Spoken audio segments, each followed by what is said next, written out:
말씀을 하시고 이제 그런데 하나님께서 백성을 위로하실 것을 오늘 약속을 주시죠. 이것은 그 이전의 모든 과정이 다시 생략되고, 그러니까 하나님께서 책망하시기로 하셨던 그 모든 과정들이 다 생략되고, 우리가 흔히 말해서 야 내가 한번 봐줄게 뭐 그런 뜻으로 하나님께서 하신 말씀이 아니라, 그 모든 것이 다 거쳐간 후에 내가 비로소 너에게 새로운 기쁨을 주실 것이고 새로운 어떤 안식을 줄 것을 오늘 말씀을 통해서 하나님은 교훈하고 계신 것을 볼 수가 있습니다. 말씀드렸던 것처럼 하나님은 이미 이스라엘과 유다를 아수르라는 손에, 그리고 바벨론이라는 손에 넘기셨어요. 우리가 조금 오래되긴 했습니다만 다니엘서를 공부할 때 이스라엘과 함께 했던 주변의 나라들을 이야기했었죠. 그때 언급했던 나라가 지금 이야기했던 아수르도 들어가고 바벨론도 들어갑니다. 그러니까 이 이방의 나라였고 변방이었고 또 우상을 섬기는 자들이었지만, 하나님께서 이들을 어떻게 사용하시냐면 하나의 돌이킴의 도구로 사용하신다는 거죠. 그러니까 자녀를 돌이키기 위한 하나의 회초리로 하나님께서 사용하신다는 겁니다. 그렇게 바벨론의 손에 넘기신 후에 이스라엘의 남은 자들이 다시 그 포로가 되었던 땅에서 그들의 땅으로 돌아오게 될 것이다. 그 돌아옴을 통해서 회복되게 할 것이다 라고 하는 말씀이 오늘 주류를 이루는 그런 말씀입니다. 비록 오늘의 말씀이 이스라엘을 회복시키며 그 놀란 가슴을 진정시키는 그런 말씀이지만, 음란과 더러움을 일삼은 이스라엘에게 반드시 그에 합당한 심판이 있을 것임을 다시 확인시켜 주시면서 그 후에 하나님의 따스한 다독임이 있을 것이다 라고 하는 말씀을 함께 주십니다. 우리의 인생도 늘 좋은 것으로 채워지기를 바라죠. 한번 건너갈 수 있고, 한번 뛰어넘을 수 있고, 책망을 한번 어떻습니까? 피해갈 수 있는 그런 삶, 늘 좋은 것만 있는 삶, 책망이 없는 삶, 하나님께서 주시는 은혜만 있는 삶, 그러한 삶을 살아가기를 원하시지만, 하나님은 공의의 하나님이시기 때문에 우리가 죄가 있는 상태에서, 우리의 마음에 죄가 만연한 상태에서 무작정 하나님의 은혜를 부어주시지는 않는다는 겁니다. 우리의 죄의 문제가 책망을 통해서 혹은 우리의 아픔을 통해서 시련을 통해서 해결한 후에 이것이 하나님께서 나를 돌이키기 위한 하나의 과정이었구나 라고 하는 은혜와 함께 무엇을 주시냐면, 우리에게 끊어졌던 사랑을 다시 회복시키시고 또 하나님을 향한 사랑을 회복시키시는 그러한 분이 하나님이신 줄로 믿습니다. 그래서 그 하나님이 어떻게 하시냐면 이스라엘을 광야로 데리고 가신다는 거예요. 이스라엘에게 참 끈질기면서도 또 만나지 않았으면 하면서도 또 필연적으로 오랜 시간 머물렀던 곳이 어디냐면 광야입니다. 광야. 그 광야에는 아무것도 존재하지 않죠. 또 아무 소리도 들리지 않습니다. 거기서 이스라엘은 어떤 시간을 갖냐면 자신의 민낯을 보는 그런 시간을 갖는 거예요. 부끄럽기도 하고 후회되기도 하고 한스럽기도 하고, 그래서 얼굴이 붉어지는 그런 시간을 보내야 한다는 겁니다. 왜 이들에게 이러한 시간이 주어졌을까요?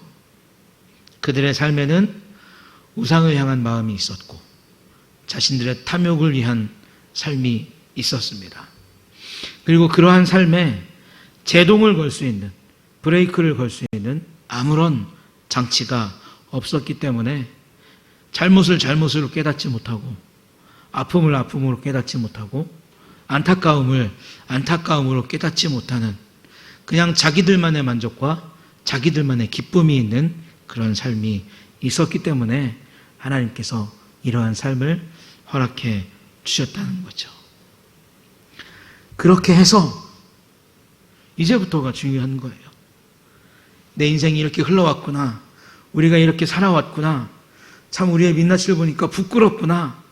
라고 하는 그 시간이 딱 끝나고 나서 그럼 이제 우리가 누구를 기대고 살아야 할까?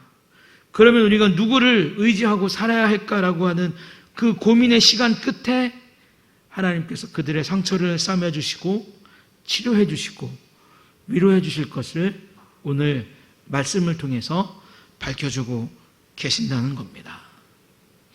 결국 광야를 가야 하는 것도 또 그 광야에서 그들의 민낯을 봐야 되는 것도 그리고 하나님의 따스한 다독임이 아니라 어떻게 보면 좀 쓰라리고 가슴 아픈 다독임을 받게 만든 것은 누구였냐면 우리가 오늘 아침에 요한복음서를 통해서 살펴본 것과 같이 하나님이 계시지 않는 예배를 이들이 드렸기 때문에 그렇다는 겁니다. 자신들의 우상을 만들어 놓고 자신들의 욕망을 예배했기 때문에 그렇다는 거죠. 하나님의 말씀을 유일한 권위로 인정한 것이 아니라 하나님의 말씀을 뒤로 해놓고 자기들이 듣고 싶고 자기들이 갖고 싶었던 욕망과 허구와 음란을 그들의 하나님으로 삼고 그들의 말씀으로 삼고 살았기 때문에 이러한 시간을 맞이할 수밖에 없었다라는 것이 오늘 호세아서를 통해서 우리에게 가르쳐주고 계시는 하나님의 교훈이라는 것이죠. 뭐 이거하고 이렇게 뭐 뜻이 완전히 통하는 그러한 것은 아니겠지만 간혹 이제 제가 설교했던 아주 오래전에 설교했던 그런 동영상들을 가끔 이렇게 보면 그때 참 철이 없었구나라고 하는 생각을 많이 하게 돼요. 설교를 쓰고 만들고 이렇게 하다가 전도사 때 잘 진행이 안 되면 다른 사람은 어떻게 썼나? 다른 사람은 뭐라고 얘기했나? 이것이 메인이 되는 거예요. 내가 연구하고 내가 묵상하고 내가 어떻게 만들어낸 그 설교를 가지고 그것이 메인이 되는 것이 아니라 때로는 다른 사람의 생각이 메인이 될 때도 있다는 겁니다. 그러다 보면 어떻게 돼요? 앞에서는 이렇게 출발을 했는데 뒤에서는 이 결론이 안 나오고 엉뚱한 결론이 나오는 거를 가끔 이렇게 듣게 되고 보게 된다는 거죠. 우리의 삶도 마찬가지라는 겁니다. 처음에는 하나님을 향해서 살다가 처음에는 하나님의 뜻을 쫓아서 살다가 어떻습니까? 다른 사람들이 살아가는 것을 보게 되면 저 삶도 매력이 있는 것 같아. 저 삶에도 메리트가 있는 것 같아. 그래서 정신없이 그 삶을 쫓아가게 되고 정신없이 그 삶을 동경하게 되면 어떻습니까? 하나님에게서부터 출발했기 때문에 하나님으로 끝을 맺어야 되는 우리의 삶이 간혹은 하나님으로부터 출발해서 다른 경로를 거쳐서 다른 삶으로 끝맺음할 수 있는 그런 위태로운 상황을 우리가 만날 수 있다는 것이죠. 그래서 우리에게는 광야라는 시간이 절대적으로 필요한 시간이 되는 줄로 믿습니다. 때로는 나 혼자 조용히 하나님을 바라볼 수 있는 시간, 늘 들어왔던 하나님의 칭찬과 늘 들어왔던 하나님의 격려와 늘 나에게 쏟아졌던 하나님의 사랑이 잠깐은 차단되고 지금까지 잘못 살았던 나의 민낯들, 지금까지 하나님 보시기에 아름답지 못했던 나의 삶들을 한 번씩 이렇게 돌아보면서 내가 이러한 일들을, 내가 이러한 과오들을 하나님 앞에서 살아왔기 때문에 이러한 일들이 하나님과 나 사이에 잘 정리가 되고 내 마음이 다시 하나님을 향하게 되면 하나님께서 이 광야에서 나를 불러 다시금 하나님의 땅에, 다시금 하나님의 은혜의 땅에 거하게 하시는 그때가 오겠지. 우리 스스로 깨닫고 우리 스스로 하나님 앞에 그렇게 기도하는 이 광야의 시간이 우리에게 필요한 것처럼 이스라엘에게도 그런 시간이 필요했다는 겁니다. 그래서 하나님께서 그런 시간을 보내고 난 다음에 아골 골짜기라고 하는 그런 괴로운 골짜기를 이야기합니다. 아골 골짜기로 소망의 문을 삼고 이렇게 말씀하시죠. 아골은 괴로움이라고 하는 뜻을 가지고 있습니다.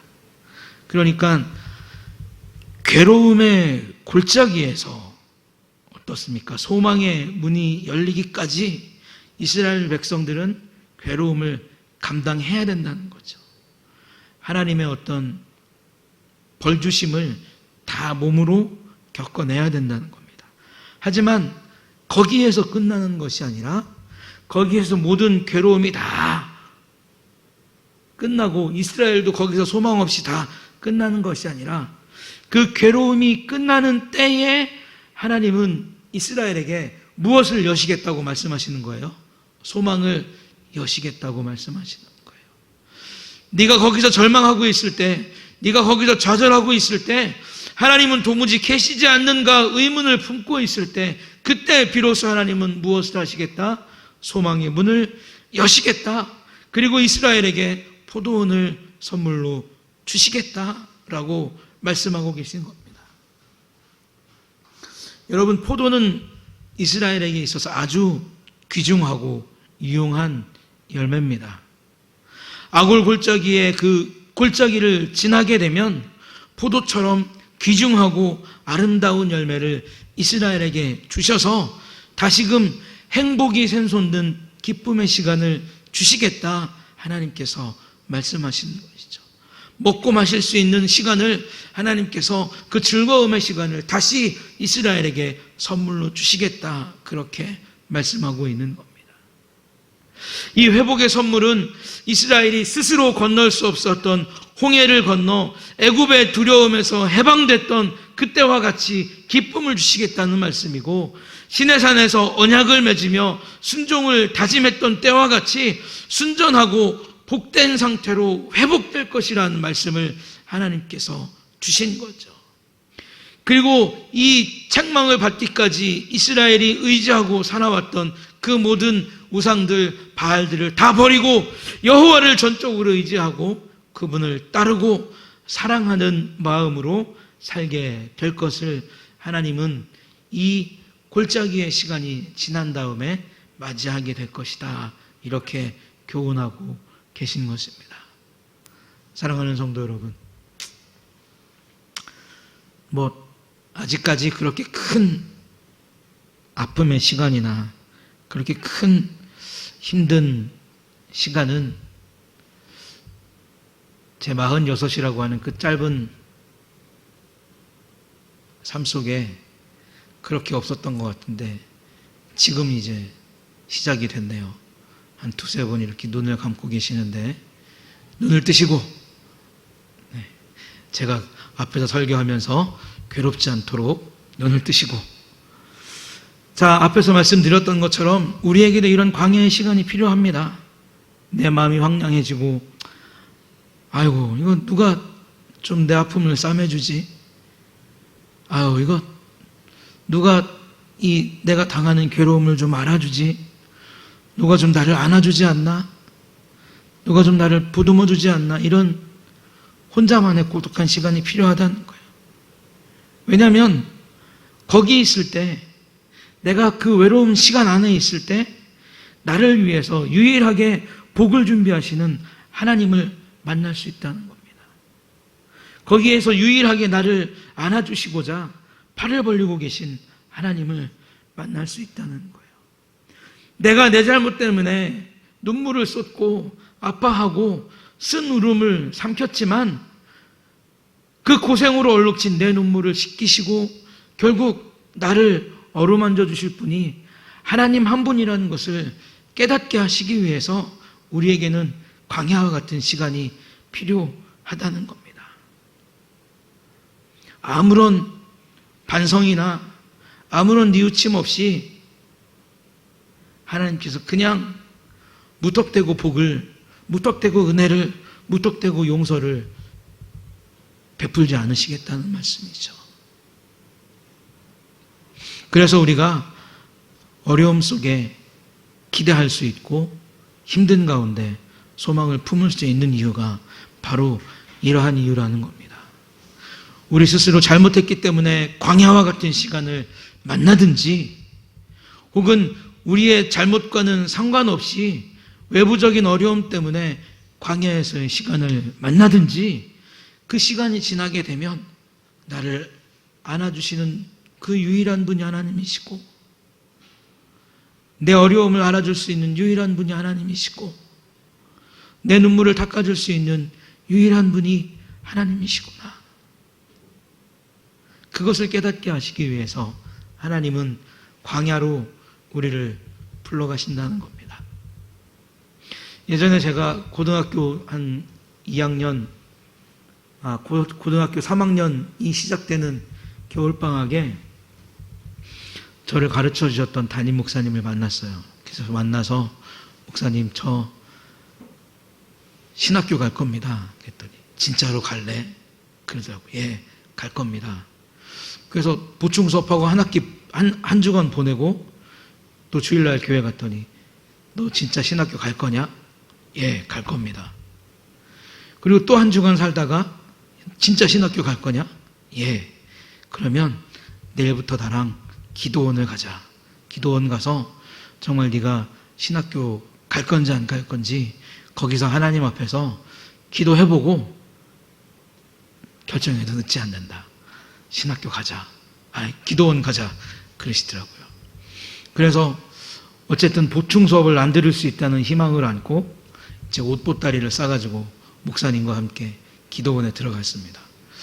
근데 기도원에 딱 들어가는데 이 뭔가 좀 느낌이 쎄해요. 예사 기도원이 아니더라고요. 그래서 기도원을 이렇게 딱 쳐다봤더니 강남 금식 기도원인 거예요. 내려서 숙소로 가는데, 그러니까 제가 참 단순한 거예요. 들어가면서 보니까 금식 기도원인데 식당도 있고 라면을 팔기도 하고 또 거기서 라면을 먹는 사람들이 있어요. 금식 기도원이긴 금식 기도원인데 다 금식하진 않고 사연 있는 사람들만 금식하면서 기도하는구나. 기도원에 갔단 말이죠. 목사님이 뭐라고 말씀하시냐면, 오늘부터 길면 5일을 있고 짧으면 3일을 있을 텐데 금식하면서 기도하자 그러시더라고요. 그러니까 이 쎄한 느낌이 맞았던 거죠. 그 금식 기도원에서 이제 어렵게 3일을 금식을 하고 교회로 돌아왔는데, 재작년에 돌아가신 그 목사님 사모님이 저를 보시더니 애가 반쪽이 됐다는 거예요. 우리 교회 유일한 일꾼인데 애를 이렇게 반쪽으로 만들어 갖고 오면 교회 일도 못하고 부모님이 얼마나 속상하시겠냐고, 그러면서 저한테 3일 동안 죽도 써주시고 뭐도 써주시고 이렇게 막 써주시더라고요. 그때 제가 알았어요. 고생 끝에는 기쁨이 오는구나. 어려움 끝에는 즐거움이 있구나. 금식이라는 것을 처음 해봤지만, 그래서 목사님이 나를 왜 이렇게 고생시키지? 금식 안 하고 기도해도 되는데 왜 목사님이 나를 이렇게 고생시키면서 기도시키지? 라고 생각을 했는데, 그 기도하는 그 시간 동안 저는 거기서 제가 가야 될 길을 보다 분명히 알고 나오는 시간이었더라고요. 그때는 몰랐어요. 이 쓰잘데기 없는 금식을 해갖고 나를 왜 이렇게 목사님이 힘들게 하시나.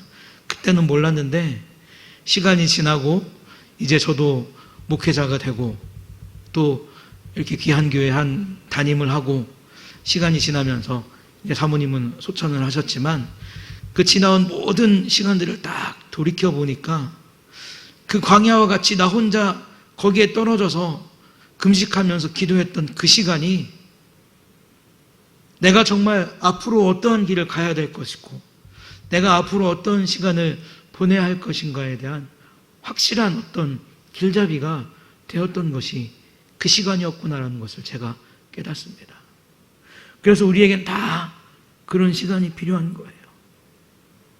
내 나름대로 고통스러운 시간도 필요하고 내 나름대로 눈물을 흘리는 그런 시간이 지나가야 된다는 겁니다. 그런데 그런 시간이 지나가는데 그 다음은 뭐라고 말씀하시냐면, 너는 나의 사랑하는 아내라 라고 하나님이 말씀하시는 거예요. 자, 우리 19절부터 한번 읽어볼까요? 19절부터 한번 읽어보겠습니다. 시작. 내가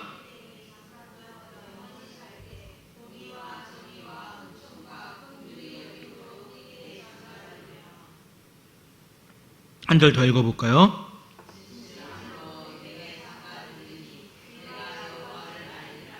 여기서 장가든다는 말이 몇 번 나오죠? 장가간다, 장가간다, 장가간다. 3번 하나님께서 말씀하십니다.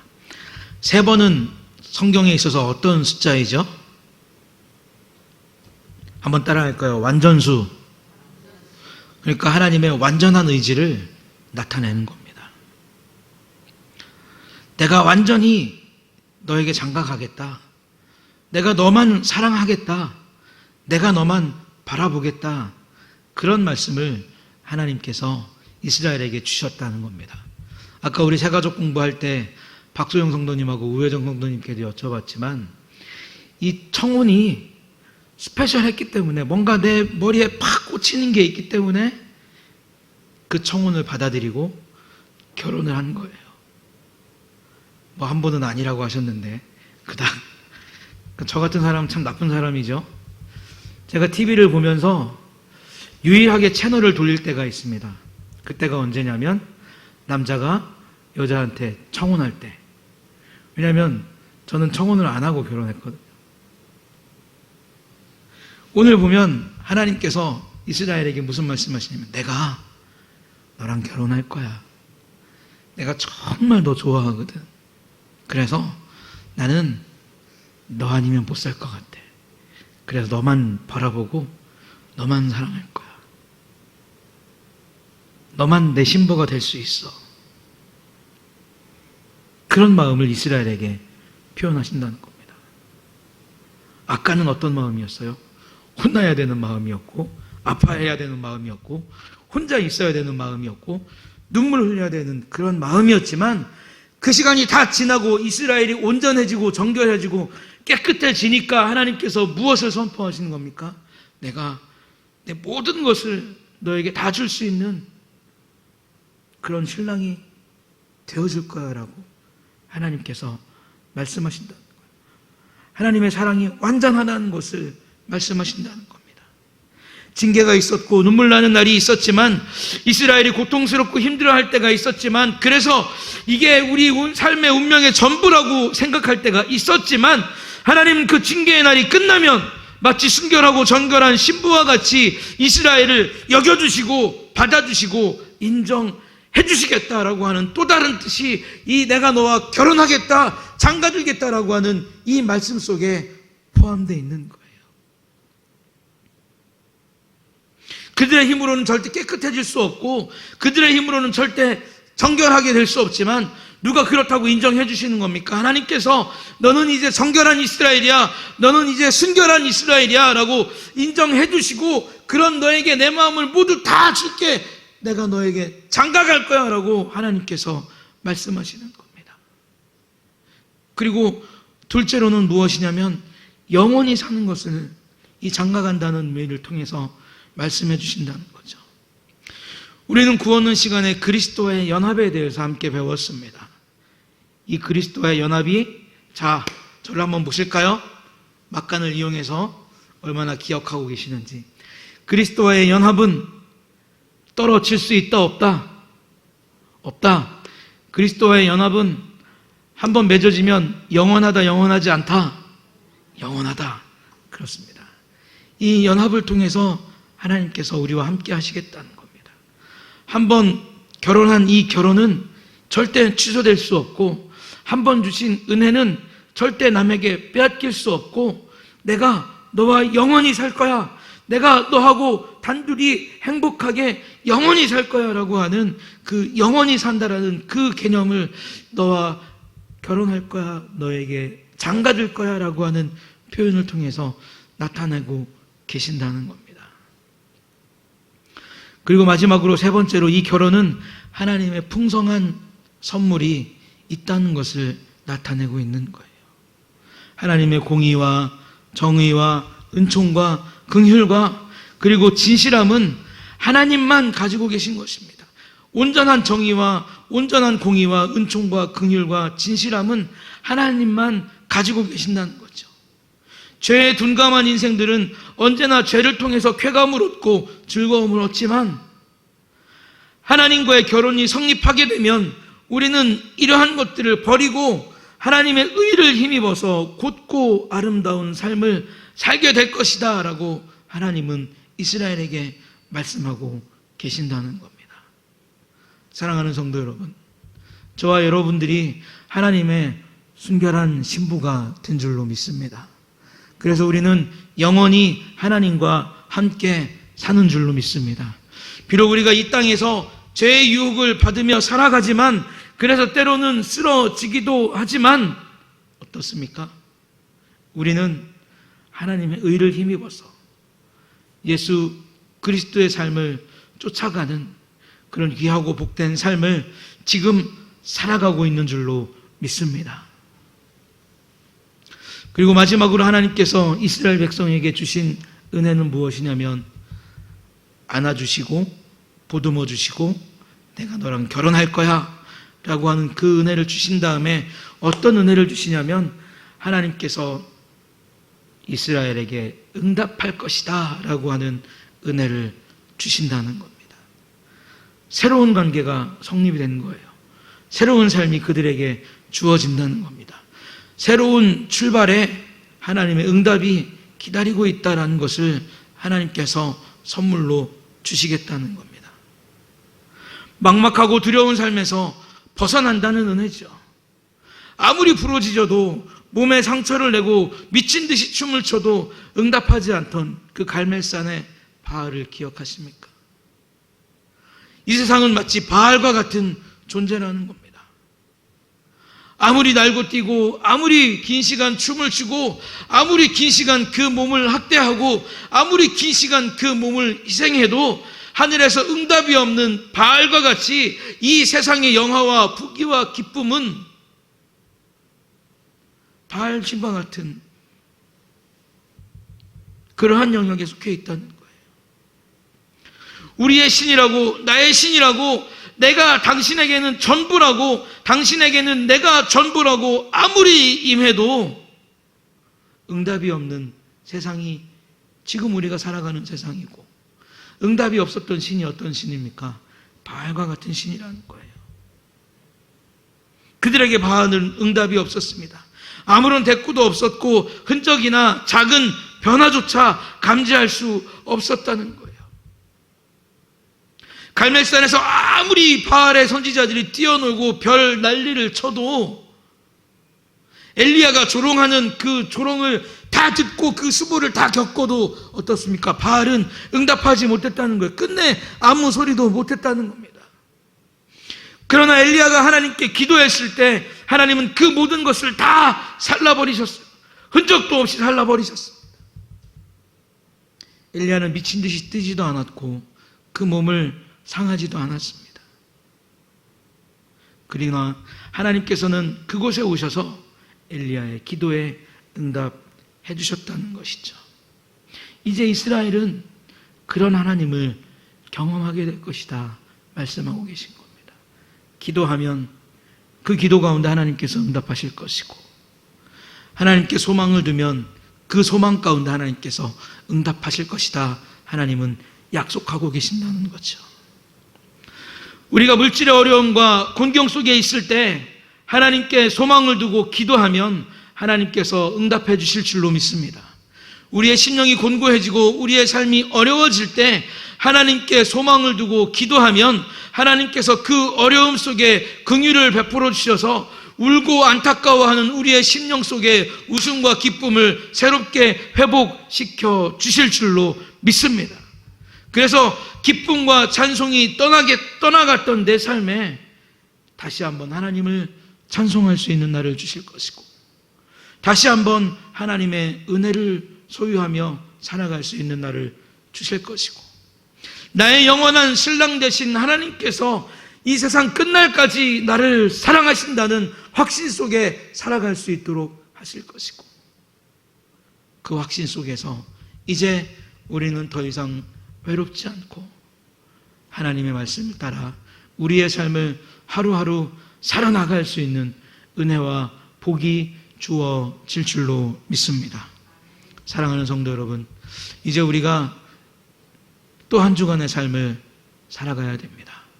그 한 주간의 삶을 살아가실 때 혹 광야에 계신 그런 삶이 있다면 하나님께서 그 가운데 나를 만나 주실 것을 확신하면서 하나님께서 주실 기쁨과 은혜를 소망하면서 기도할 수 있는 성숙한 믿음이 여러분들의 있기를 소망하고, 하나님께서 우리에게 또한 좋은 환경, 아름다운 환경, 기쁘고 즐거운 환경을 주셔서 이 한 주간 살아가게 하신다면 우리가 곁길로 가지 않고 온전히 하나님과 함께 연합해서 영광을 돌리고 찬송을 돌릴 수 있는 그러한 삶을 살아가기를 하나님 앞에 소망하시고 기도하시는 저와 여러분들이 다 되시기를 예수님의 이름으로 축복합니다. 기도하겠습니다. 하나님, 이스라엘을 향한 하나님의 어루만짐이 있었고 또 이스라엘을 향한 완전한 사랑의 고백이 오늘 호세아서를 통해서 우리에게 전해졌습니다. 때로 우리가 광야 같은 길 속에서 누가 나를 도와줄 손길도 없고 나의 눈물을 닦아줄 그 손길도 없고 나의 어려움을 막아줄 손길도 없는 것 같은 그 속에서 우리가 살아갈 때도 있습니다. 그러나 그 모든 시간이 다 끝나고 나면 우리 하나님께서 우리를 맞아주실 것이고 우리의 눈물을 닦아주실 것이고 우리를 다시 안아주실 것을 우리는 확신합니다. 하나님, 그리고 그 모든 시간이 다 끝난 후에 우리가 하나님과 기쁘고 즐겁게 살면서 이 땅을 살아가는 동안 다른 곳에 눈두지 않고 하나님만 바라보며 살아갈 수 있는 은혜가 우리에게 주어질 줄도 우리는 믿습니다. 하나님, 또한 우리가 그렇게 살아갈 때 하나님께서 우리의 기도 가운데 응답하시고 좋은 것으로 채워주실 것도 믿습니다. 우리 각자의 삶이 어떠한 환경 가운데 있든지 우리를 회복시키시는 하나님을 바라보며 소망하며 확신하며 살아갈 수 있도록 은혜를 덧입혀 주시옵소서. 모든 것을 주님께 맡기옵고 예수님의 이름으로 기도하옵나이다. 아멘. 우리 시간 함께 찬양하겠습니다. 함께 찬양할 때 이 땅의 황무함을 보소서 함께 찬양 드리고 마치도록 하겠습니다.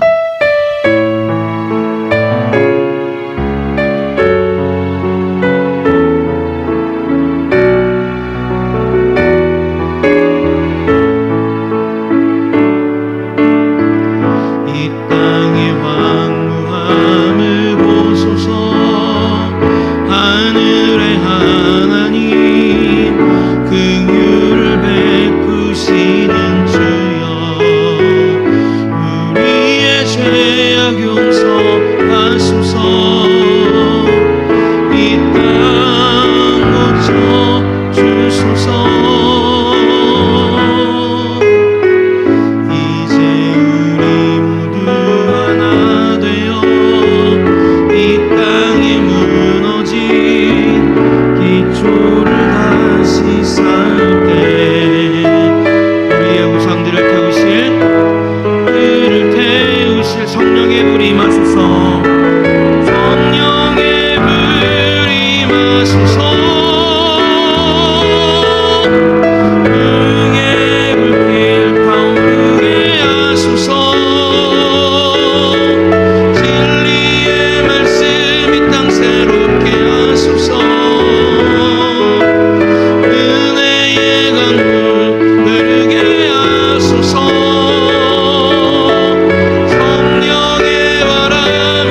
기도하겠습니다.